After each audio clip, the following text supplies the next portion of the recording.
السلام علیکم ورحمۃ اللہ وبرکاتہ۔ الحمد للہ الذی لم يتخذ ولدا ولم يكن له شریک فی الملک ولم يكن له ولی من الذل وکبرہ تکبیرا۔ الحمد للہ الذی ہدانا لہذا وما كنا لنهتدی لولا ان ہدانا اللہ۔ اللہم صل علی محمد وعلی آل محمد کما صلیت علی ابراہیم وعلی آل ابراہیم انکا حمید مجید۔ اللہم بارک علی محمد وعلی آل محمد کما بارکت علی ابراہیم وعلی آل ابراہیم انکا حمید مجید۔ اعوذ باللہ من الشیطان الرجیم، بسم اللہ الرحمن الرحیم۔ والسابقون الاولون من المہاجرین والانصار والذین اتبعوهم بإحسان رضی اللہ عنہم ورضوا عنہ وأعد لهم جنات تجری تحتها الانہار خالدین فیہا ابدا ذلک الفوز العظیم۔ معزز سامعین کرام، مجھ سے پہلے آپ قرآن و سنت کی بہار سماعت فرما رہے تھے۔ میں بڑے ہی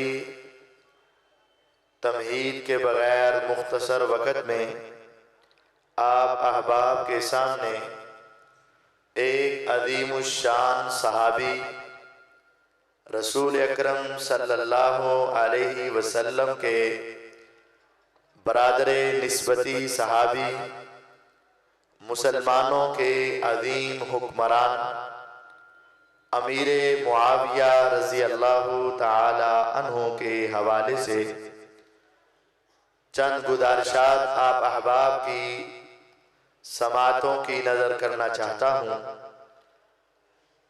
ایک وقت تھا کہ آدھی دنیا تک اسلام کا پرچم لہرا رہا تھا اور دشمن میدانوں میں مسلمانوں کا مقابلہ کرنے سے عاجز آ چکے تھے۔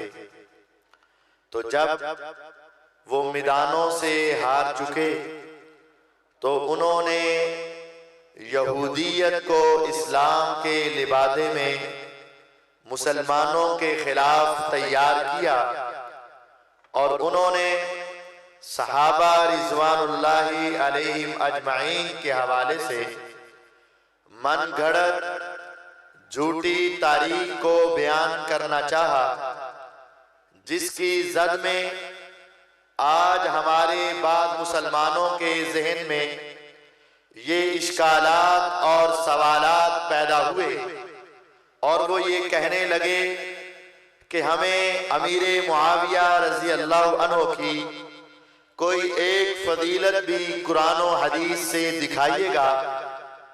ابھی چند دن پہلے ہی ایک لڑکا نوجوان، ویسے تو دنیا کے اعتبار سے وہ اپنے آپ کو ڈاکٹر کہلواتا تھا اور اسی کا دوست جو دنیا کے اعتبار سے اپنے آپ کو انجینئر کہلواتا تھا، میری اس سے ملاقات ہوئی تو کہنے لگا کیا آپ ایک بھی فضیلت امیر معاویہ رضی اللہ عنہ کی قرآن و حدیث سے دکھا سکتے ہیں؟ میں نے کہا ایک نہیں، دو نہیں، جتنی فضیلتیں آپ مانگو گے ہم قرآن سے بھی دکھائیں گے، پیغمبر کے فرمان سے بھی دکھائیں گے۔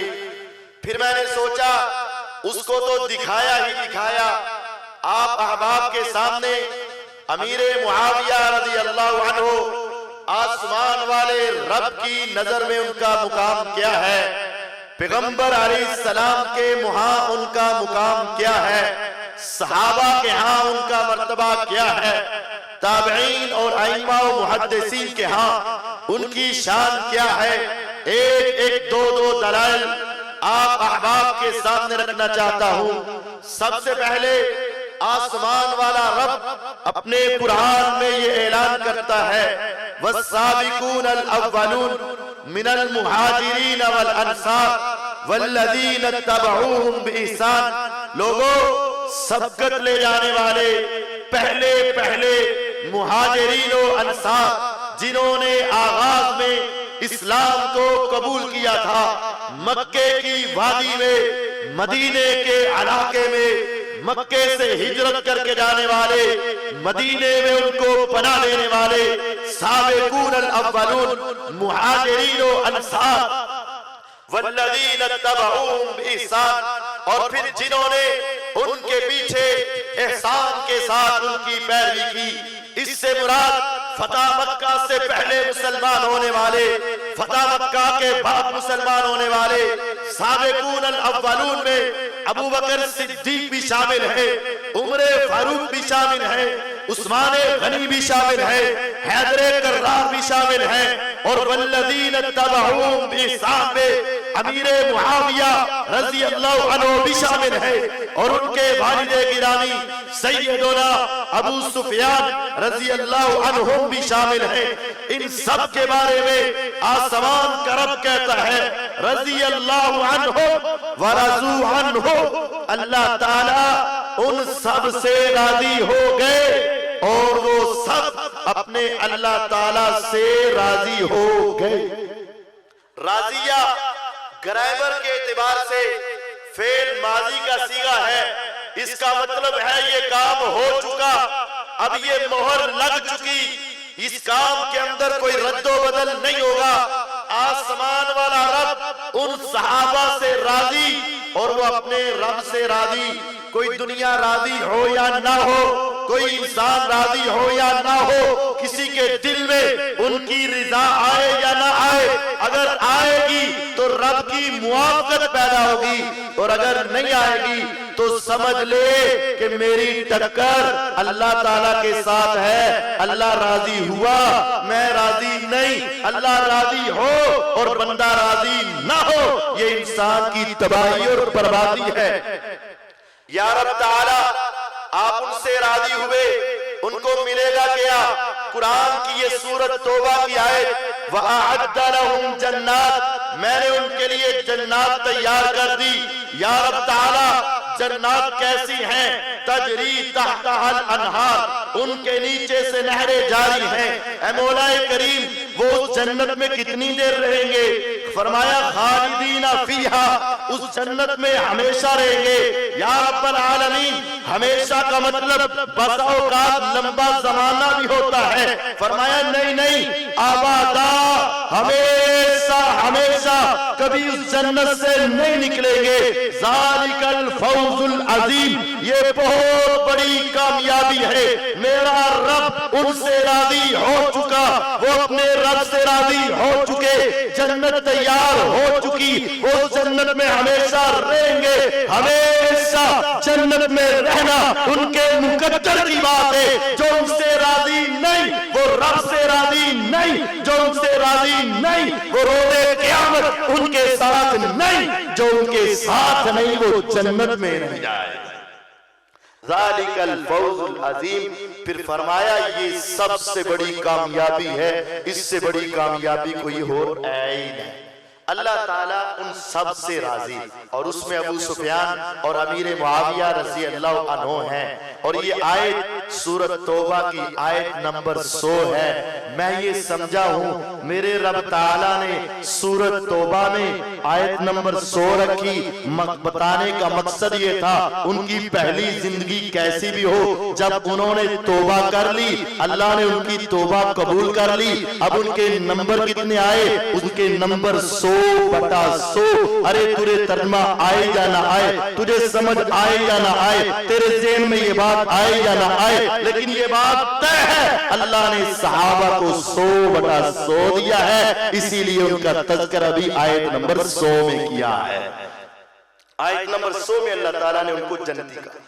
حدیث میں معاویہ رضی اللہ عنہ کی روایت جامع الترمذی میں، سنن نسائی میں اور یہ مسند احمد میں، صحیح مسلم میں موجود ہے۔ معاویہ رضی اللہ عنہ کہتے ہیں ہم جب ایک مسجد میں بیٹھے، جلسنا نذکر اللہ، ہم اللہ کا ذکر کر رہے تھے، اللہ تعالیٰ کو یاد کر رہے تھے، میرے آقا نے مسجد میں نماز پڑھائی، نماز پڑھ کے اپنے گھر میں گئے، تھوڑی دیر کے بعد میرے پیغمبر علیہ السلام آئے، ذرا چلنے کا انداز تیز تھا، تیز تیز چلتے ہوئے آئے اور راستے میں اپنی چادر کو سنبھالتے ہوئے آئے۔ مطلب یہ تھا آپ فوراً سے پہلے اٹھے، تیزی سے مسجد کی طرف آئے، راستے میں چادر کو سنبھالا اور آپ نے ہمیں آ کر پوچھا ارے تم یہاں بیٹھ کر کیا کر رہے ہو؟ ہم نے کہا جلسنا نذکر اللہ ونحمدہ علی ما ہدانا للاسلام، ہم یہاں بیٹھے ہیں، ہم اللہ کا ذکر کر رہے ہیں، اللہ کا شکر کر رہے ہیں، اللہ کی تعریف کر رہے ہیں۔ میرے آقا نے مجھے قسم اٹھا کر کہا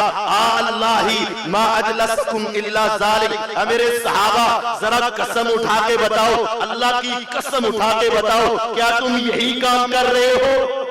ہم نے کہا اللہ ما اجلسنا غیرہ، ہاں اللہ کی قسم ہم یہی اللہ کی تعریف، اللہ کا ذکر، اللہ کی شان، اللہ کا مقام بیان کر رہے ہیں۔ آپ نے کہا میرے صحابہ مجھے تمہارے اوپر بے اعتباری تو کوئی نہیں تھی، بات اصل میں یہ تھی میں اپنے گھر میں موجود تھا، آسمان سے جبریل علیہ السلام آئے، آ کر ایک ٹائٹل دیا، آ کر ایک انعام دیا، آ کر ایک تحفہ دیا، آ کر ایک مقام دیا اور مجھے کہا مسجد میں جا کر ان صحابہ کو یہ بتا دو، ابھی میں تحقیق کرنا چاہتا تھا یہ مقام کن کو ملے گا۔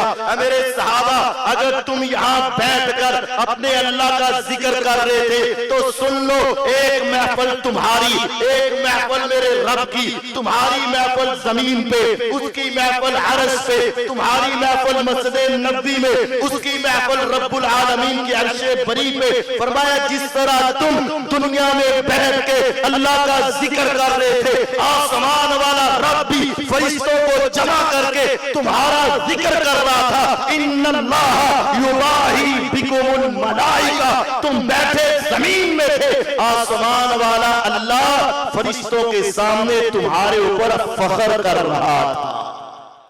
جس گروہ پر، جس جماعت پر، جس گروہ کے اوپر میرے اللہ فخر کر رہے ہیں، اس گروہ کے ایک انسان کا نام امیر معاویہ رضی اللہ عنہ ہے۔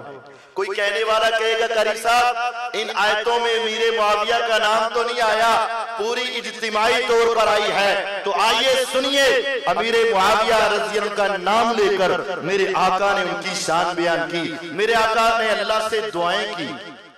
آج آپ علماء سے دعا کرواتے ہو، ولیوں سے دعا کرواتے ہو، بزرگوں سے دعا کرواتے ہو، اور ہر انسان یہ چاہتا ہے کاش میرے حق میں پیغمبر کی دعا آ جائے۔ امیر معاویہ رضی اللہ عنہ ایسی ہستی ہے، میرے آقا نے نام لے کر کہا اٹھاؤ پیغمبر علیہ السلام کی حدیث جامع ترمذی سے اٹھاؤ، الشریعہ امام آجری کی وہاں سے اٹھاؤ۔ میرے آقا نے کہا اللہم علم معاویۃ الکتاب والحساب وقہ العذاب۔ ایک موقع پر میرے آقا نے ان کے لیے 3 دعائیں کی، اللہ معاویہ کو کتاب کا علم دے دے، قرآن کا علم دے دے، قرآن کی تفسیر سکھا دے، جس طرح وہ قرآن کا کاتب ہے، کاتب وحی ہے، اسی طرح اس کو قرآن کا فہم بھی دے دے۔ دوسری دعا یہ کی والحساب، مولا اس کو حساب سکھا دے، وراثت کا علم دے دے، وقہ العذاب، اللہ اگر معاویہ سے کوئی غلطیاں ہو جائیں میں محمد صلی اللہ علیہ وسلم تجھ سے دعا کرتا ہوں تو اسے قیامت کے روز عذاب سے بچا لینا۔ یہ حدیث ہے، میرے نبی کریم صلی اللہ علیہ وسلم نے دعا کی نام لے کر، اے اللہ ان کو حساب سکھا دے، کتاب سکھا دے، عذاب سے بچا لے۔ دوسری حدیث کے اندر میرے پیغمبر علیہ السلام نے ان کے بارے میں فرمایا اللہم اجعلہ ہادیا مہدیا واہد بہی، 4 دعائیں کی۔ پہلی حدیث میں 3 دعائیں، اس حدیث میں 4 دعائیں۔ اللہ معاویہ کو ہادی بنا دے، مہدی بنا دے، اس کی وجہ سے دنیا کو ہدایت دے دے، اس کو ہدایت یافتہ بنا دے۔ اس کا مطلب یہ تھا اللہ اس کی صحت کو، اس کی سیرت کو، اس کی سنت کو، اس کے عمل کو، اس کی عدالت کو، اس کی حکومت کو، اس کی ملوکیت کو ایسا بنا دے کہ یہ دنیا کے لیے ہدایت کا ذریعہ بن جائے، یہ خود بھی ہدایت والا ہو اور اس کی وجہ سے دنیا کو ہدایت نظر آنی شروع ہو جائے۔ اللہ امیر معاویہ کو ہادی اور مہدی بنا دے۔ اس سے بڑھ کر، سب سے بڑھ کر صحیح بخاری کی حدیث نمبر 2924، میرے آقا ام حرام رضی اللہ عنہ کے گھر میں لیٹے ہوئے، میرے آقا ام حرام رضی اللہ عنہ جو آپ کی رضائی رشتہ دار تھی، ان کے گھر میں لیٹے، آپ لیٹے لیٹے ایک دم سے اٹھے، چہرے پہ مسکراہٹ، میرے آقا مسکرا رہے ہیں۔ ام حرام رضی اللہ عنہ نے پوچھا حضور آپ نے خواب میں کیا دیکھا، آپ کیوں مسکرا رہے ہیں؟ فرمایا ام حرام میں نے اپنی خواب میں دیکھا میری امت کا پہلا لشکر بادشاہوں کی طرح ہتھیاروں سے لیس ہو کر سمندری بحری جہاز کے اوپر بیٹھ کے سمندری جہاد کے لیے جا رہا ہے۔ میں نے بدر کو دیکھا، میں نے احد کو دیکھا، میں نے حنین کو دیکھا، میں نے خندق کو دیکھا، لیکن میری امت کے پاس اس طرح کے اسلحہ نہیں تھے، میری امت کے پاس ایسی طاقت اور قوت نہیں تھی، لیکن آج میں نے خواب میں دیکھا میری امت کا پہلا لشکر جو سمندری جہاد کر رہا ہے۔ میرے اللہ نے مجھے بتایا اس پورے قافلے کے اوپر جنت واجب ہو چکی ہے۔ جب آپ نے یہ کلمات کہے، ام حرام رضی اللہ عنہ بوڑھی عورت ہے لیکن جنت کی بات سن کر کہنے لگی آقا اللہ سے دعا کریں اللہ مجھے اس گروپ میں شامل کر دے جس گروپ کو دیکھ کر آپ مسکرائیں، مجھے اس گروپ میں شامل کر دے جس کے اوپر اللہ نے جنت کو واجب کر دیا۔ میرے پیغمبر علیہ السلام کے ہاتھ اٹھے، لب ہلے، اللہ اس کے اندر شامل کر دے۔ آسمان سے وحی آئی، آپ نے ارشاد فرمایا ام حرام خوش ہو جا، اللہ نے تجھے اس گروپ کے اندر شامل کر دیا ہے۔ جنتی گروپ میں ام حرام رضی اللہ عنہ شامل ہوئیں، لیکن اب کیا ہے، کیسا موقع ہوگا، 1 منٹ میں ام حرام رضی اللہ عنہ کو جنت کی بشارت ملی ہوگی، کہہ دیا گیا تم جنتی ہو۔ میرے نبی علیہ السلام نے جنت کی بشارت دی، دل و دماغ میں بٹھا لی۔ میرے آقا پھر سوئے، میرے آقا پھر مسکراتے اٹھے، پوچھا آقا اب کیا دیکھا؟ فرمایا میں نے اب دیکھا میری امت کا پہلا لشکر جو قسطنطنیہ پہ حملہ کرے گا، اللہ نے ان سب کو بھی معاف کر دیا۔ فرمایا آقا اب دوبارہ دعا کر دے، اللہ مجھے اس گروپ میں شامل کر دے۔ فرمایا نہیں ام حرام تو پہلے گروپ میں ہے، دوسرے سے پہلے اس دنیا سے چلی جائے گی۔ میرے نبی علیہ السلام نے ارشاد فرمایا اٹھاؤ صحیح بخاری کو، بخاری کی حدیث نمبر 2924 ہے، بخاری کی حدیث نمبر 2800 ہے۔ میرے آقا اس دنیا سے چلے گئے، ابو بکر رضی اللہ عنہ آئے اس دنیا سے چلے گئے، عمر ابن خطاب رضی اللہ عنہ آئے، 10 سالہ دور حکومت رہا، 22 لاکھ مربع میل پہ حکومت کی، اس دنیا سے چلے گئے۔ عثمان غنی رضی اللہ عنہ آئے، 44 لاکھ مربع میل پہ مسلمانوں کی حکومت پھیل رہی ہے، دشمن ساری طرف سے اپنے آپ کے حملے ناکام ہو رہے ہیں، دشمن ہر طرف سے پسپا ہو رہا ہے۔ اب وہ آیا سمندر کے راستے سے مسلمانوں کو تنگ کرنے لگا۔ امیر معاویہ رضی اللہ عنہ جو شام کے گورنر تھے، انہوں نے خط لکھا، اے امیر المومنین عثمان ابن عفان رضی اللہ عنہ آپ ہمیں اجازت دے، ہم دشمن کا مقابلہ بحری فوجوں کے ساتھ کریں گے۔ عثمان ابن عفان رضی اللہ عنہ نے پہلے کہا ابھی ہمارے پاس بحری فوجیں نہیں ہیں، ہم رومیوں کا مقابلہ نہیں کر سکتے۔ امیر المومنین امیر معاویہ رضی اللہ تعالیٰ عنہ نے دوبارہ خط لکھا، اے امیر المومنین، صرف آپ کا کام اجازت دینا ہے، بحری فوجوں کو تیار کرنا، بحری بیڑوں کو تیار کرنا، بحری سپاہیوں کو تیار کرنا، ہتھیاروں کو تیار کرنا، یہ امیر معاویہ کا کام ہے۔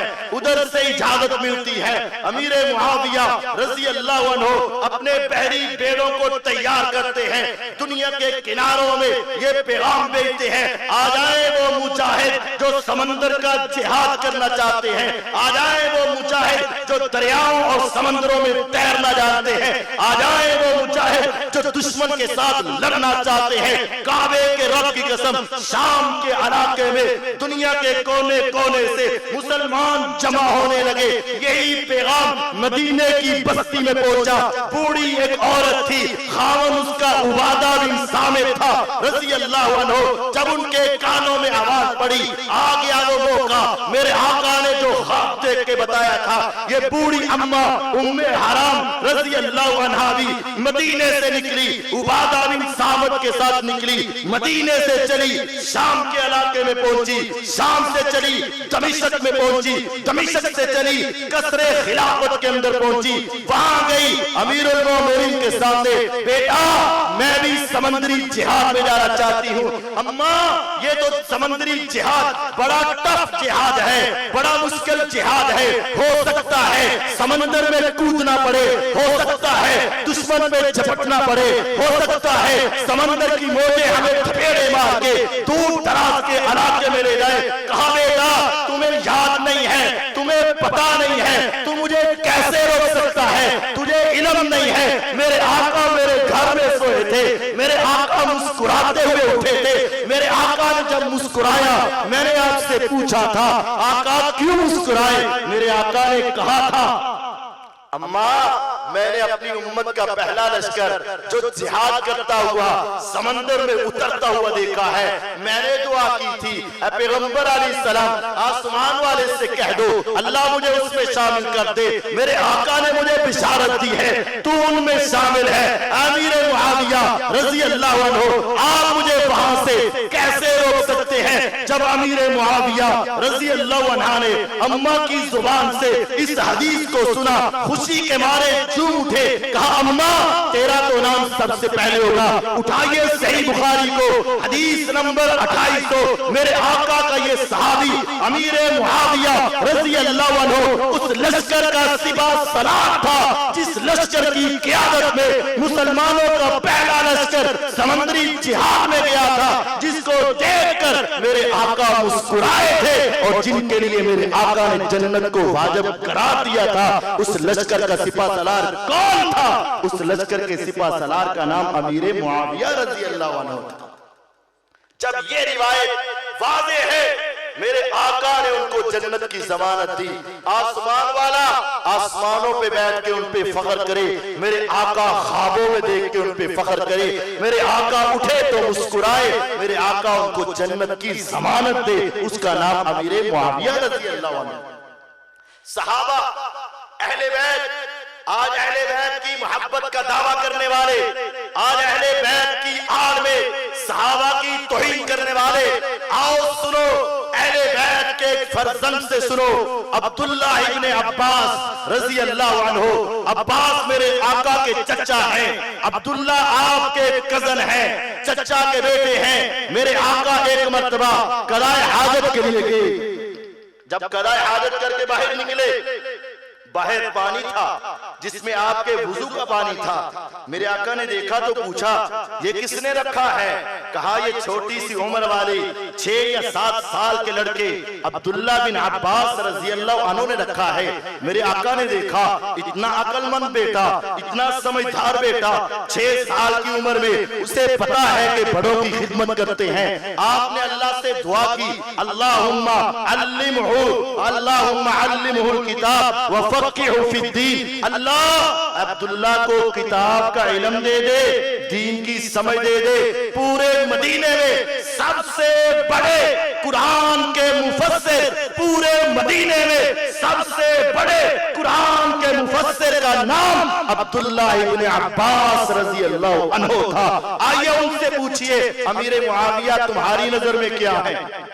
آج دنیا کے ان پڑھ، دنیا کے اجٹ، دنیا کے بدماش، دنیا کے خنڈے، دنیا کے ایسے صحابہ کے دشمن نہ مانے تو امیر معاویہ رضی اللہ عنہ کو نہ مانے، لیکن ماننا ہے تو پوچھو اس سے جو مدینے کا سب سے بڑا مفسر قرآن ہے، پوچھو اس سے جو صحابہ کے اندر ممتاز ہے، پوچھو اس سے جو پیغمبر علیہ السلام کے رشتہ دار ہیں، پوچھو اس سے جو پیغمبر کے اہل بیت ہیں۔ اٹھاؤ مصنف ابن ابی شیبہ، عبداللہ ابن عباس رضی اللہ عنہ بڑے مفسر کہتے ہیں واللہ ما رأیت رجلا اعلم من معاویہ، لوگوں اللہ کی قسم عبداللہ کی آنکھوں نے صحابہ کے اندر معاویہ سے بڑھ کر بڑا عالم دیکھا ہی نہیں ہے۔ صحابہ میں ابن عباس رضی اللہ کے نزدیک سب سے بڑے عالم کا نام امیر معاویہ رضی اللہ عنہ ہے، اور پھر وہ یہی کہتے تھے ما رأیت رجلا کان اخلق للملک من معاویہ۔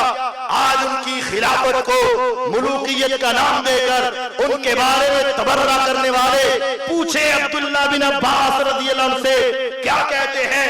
کہتے لوگوں میری زندگی میں معاویہ سے بڑھ کر حکومت کا حقدار تھا ہی کوئی نہیں۔ ما رأیت رجلا کان اخلق للملک من معاویہ، میں نے اپنی زندگی میں امیر معاویہ رضی اللہ عنہ سے بڑا خلافت کا حقدار دیکھا کوئی نہیں۔ تیسرے صحابی عبداللہ ابن عمر رضی اللہ تعالی عنہ، عبداللہ بن عمر میرے آقا کے عظیم صحابی ہیں، جب ان سے پوچھا گیا بتاؤ تم نے اپنی زندگی میں سب سے بڑا سخی کسے دیکھا ہے؟ انہوں نے کہا ما رأیت رجلا اسود من معاویہ، میں نے معاویہ رضی اللہ عنہ سے بڑا سخی کوئی نہیں دیکھا۔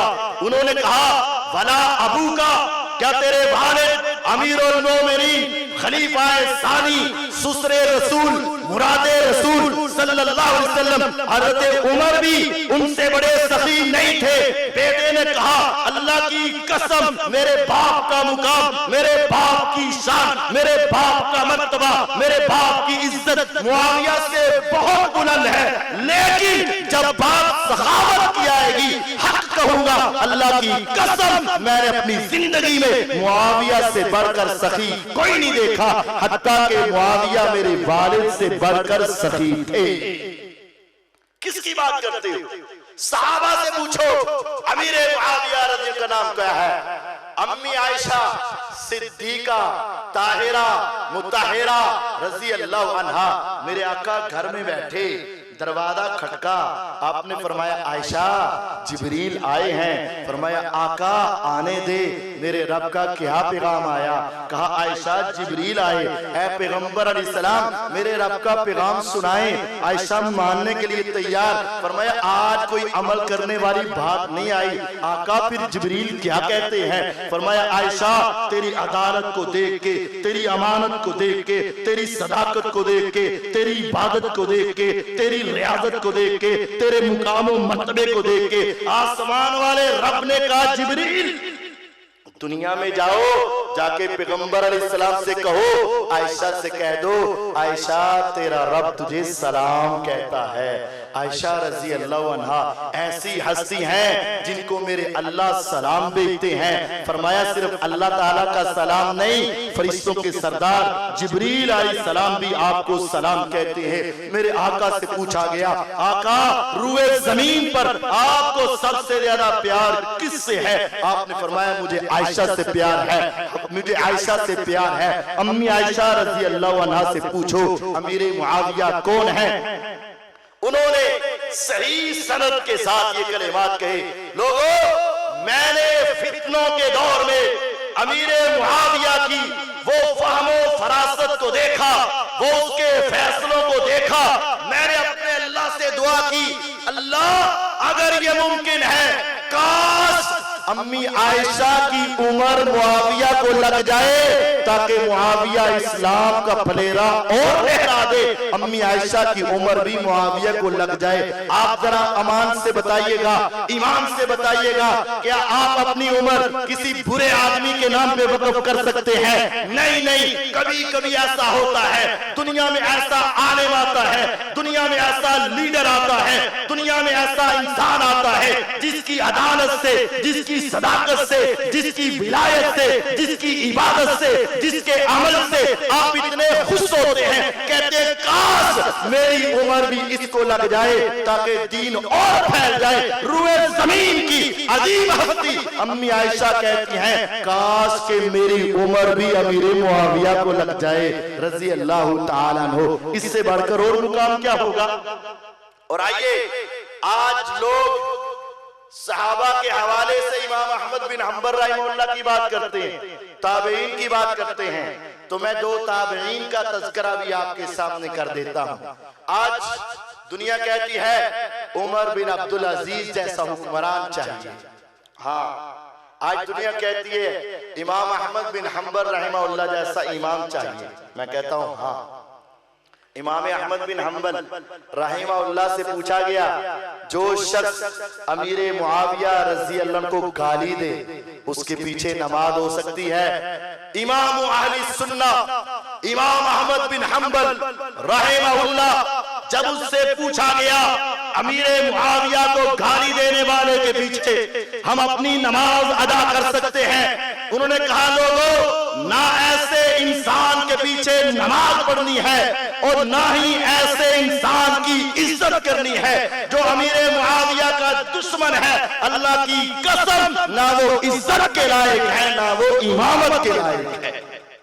اور عمر بن عبدالعزیز رحمہ اللہ میں نے صحیح سند سے پڑھا، انہوں نے اپنی دور خلافت میں کبھی کسی کو نہیں مارا تھا، کسی پر اپنا کوڑا نہیں چلایا تھا، کبھی کسی پر اپنے ہاتھ سے انہوں نے صدا نہیں دی تھی، سوائے ایک انسان کے، سوائے ایک انسان کے۔ ان کے پاس اس آدمی کو لایا گیا جو یہ کہتا تھا عمر بن عبدالعزیز معاویہ سے افضل ہے، صرف اتنا کہنے والا جو عمر بن عبدالعزیز کو امیر معاویہ سے افضل کہتا تھا، امیر معاویہ کی عزت میں کمی کرتا تھا، کہا اس کو زمین پہ ڈالو، اس کی پشت پہ میں کوڑے لگاؤں گا۔ عمر بن عبدالعزیز رحمہ اللہ نے 10 کوڑے اس کی پشت پہ لگا کے ہمیں یہ کہہ دیا لوگوں، عمر بن عبدالعزیز جیسے 600 عمر بن عبدالعزیز بھی ہو، ایک امیر معاویہ کا مقابلہ نہیں کر سکتے ہیں۔ امیر معاویہ میرے پیغمبر علیہ السلام کے صحابی، ان کا صحابی ہونا ہی کافی۔ آخری حدیث کو سنیے گا، میرے پیغمبر علیہ السلام کے صحابی ہونا اور امیر معاویہ کا اس روایت کا مصداق ہونا اس کام کے لیے کافی ہے۔ میرے پیغمبر علیہ السلام کے ساتھ جس انسان نے مل کر جہاد کیا، جہاد کے راستے میں چلا، وہاں گھوڑے دوڑے، ان کی خاک اڑی اور ان کی خاک ان کے چہرے پہ پڑی، ان کے ہاتھوں پہ پڑی، ان کے پاؤں پہ پڑی۔ حضرت سعید بن زید رضی اللہ عنہ فرماتے ہیں لوگوں اللہ کی قسم، ایک انسان جو میرے آقا کے ساتھ جہاد میں گیا، اس جہاد کے دوران وہ خاک اڑی اور وہ خاک کی وجہ سے اس کے چہرے پر، اس کے ہاتھ پہ، اس کے پاؤں پہ گرد آ گئی۔ اللہ کی قسم، ایک صحابی نبی سے جہاد کرنے والا ایک طرف ہو اور دوسرے تابعین ایک طرف ہو اور ایک تابعی کو نوح علیہ السلام کی عمر دے دی جائے، 950 سال تک عبادت کرتا رہے، اس کے 950 سال کی عبادت ایک طرف اور صحابی کا ایک جہاد کرنا ایک طرف۔ جب 950 سال کی عبادت صحابی کے جہاد کا مقابلہ نہیں کر سکتی، امیر المومنین امیر معاویہ رضی اللہ عنہ میرے نبی علیہ السلام کے صحابی ہیں، غزوہ حنین میں آپ کے ساتھ گئے، ان کا جہاد کرنا نبی پاک کے ساتھ، وہ نبی علیہ السلام کے رشتہ دار، وہ میرے پیغمبر علیہ السلام کے ساتھی، ان کو دیکھ کر آسمان والا رب فخر کرتا ہے، میرے آقا مسکراتے ہیں، نام لے کر دعائیں کرتے ہیں، صحابہ ان کو سب سے بڑا عالم کہتے ہیں، اور صحابہ کہتے ہیں ہم نے اس جیسا دنیا میں کوئی نہیں دیکھا۔ اس کے باوجود اگر کوئی انسان ان کی شان میں گستاخی کرتا ہے، وہ روز قیامت اللہ تعالیٰ کے سامنے بھی اللہ سے دشمنی کرے گا، میرے آقا کے پاس آ کر آقا کا دشمن بن کے کھڑا ہوگا، صحابہ کے سامنے آ کے صحابہ کا دشمن کھڑا ہوگا، اور جو ان تینوں کا دشمن ہوگا وہ ان کے ساتھ سیدھے راستے پہ جا نہیں سکتا۔ اللہ تعالیٰ مجھے اور آپ کو صحابہ کی عظمت کو سمجھنے اور امیر معاویہ رضی اللہ عنہ کے مقام کو سمجھنے اور ان کی شان کو سمجھنے کی توفیق عطا فرمائے۔ وآخر دعوانا ان الحمد للہ رب العالمین۔